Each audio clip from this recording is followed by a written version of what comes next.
the final year I was at the university, we did a poll of Minnesota adults. We paid a research firm and we did a statistically representative poll. And we asked people to agree or disagree with this statement. There will always be plenty of jobs in Minnesota for people with just a high school diploma that will enable them to live a good life. So the premise was there will always be plenty of jobs that will support living a good life with just a high school diploma.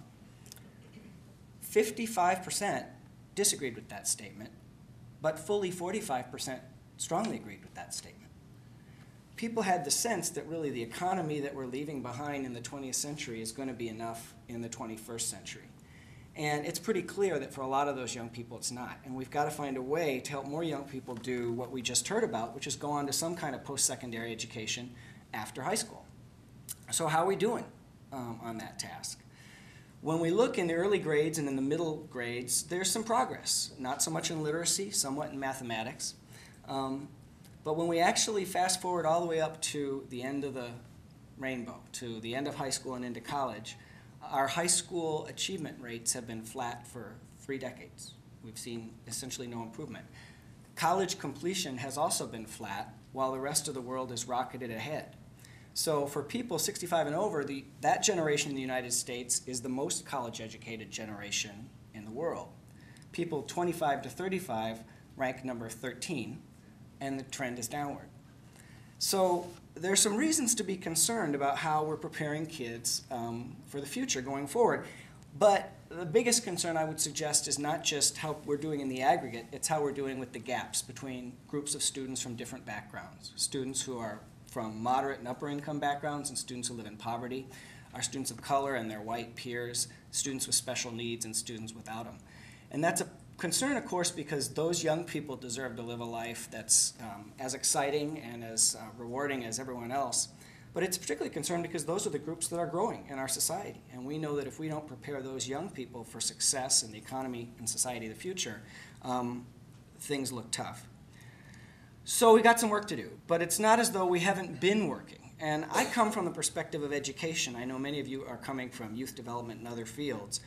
But it's not as though we haven't been trying a lot to change these things for quite a long time. If you just count the alphabet soup of education reform efforts that have taken place in the last 3 decades, it gets pretty bewildering. We had the Elementary and Secondary Education Act, and that was in the 1960s, and then we had Nation at Risk in the 1980s, and then we had Goals 2000 in the Clinton years, then we had No Child Left Behind, then we had Race to the Top, now we're going to have the Common Core.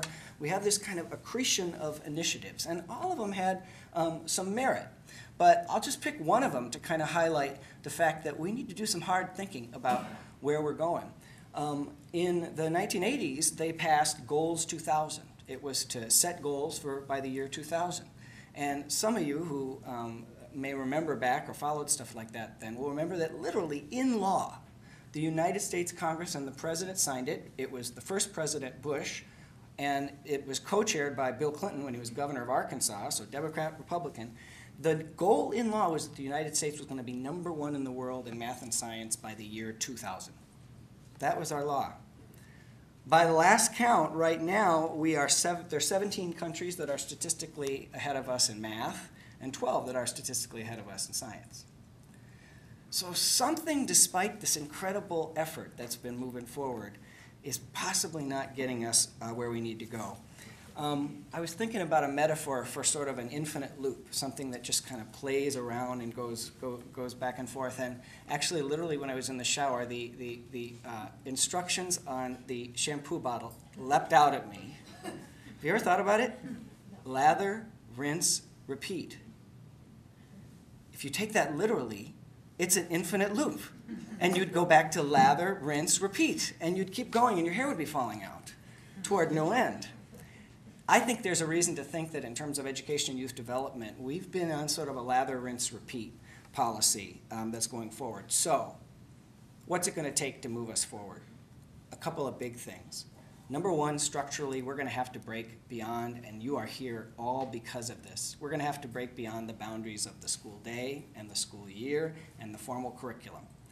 When I inflict PowerPoints on people, which I'm mercifully not going to do to you today, I stick a calendar on the screen, and it has 365 days. And I say, okay, look at that. That is all the time we've got to get every kid college and career ready, finding their spark, and focus going forward and close gaps. That's a lot of time, right?